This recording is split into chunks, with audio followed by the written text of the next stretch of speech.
Hey, it's another Rockies Roads out here on the bench. Just wanted to show you. Grinding on a rock I picked up out of the back of the truck. And just some old ugly rock I picked up off the side of the road. And then put a little face polish on it with the 60 grit. And man, this is a pretty dadgum thing, don't you think?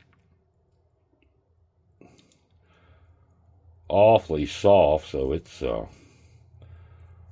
not much to it, but just an old ugly rock off the side of the road. I couldn't even tell you where I picked it up. Probably New Mexico somewhere.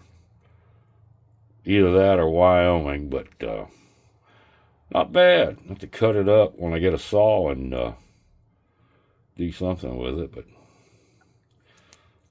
hey, y'all, it's just another Rockies Roads out here on the bench. I'll catch you later. Happy, you know what? No, y'all have a good Christmas this year. Happy, Merry Christmas and a Happy New Year from out here at Rockies Roads. I'll catch y'all later. Have a good one.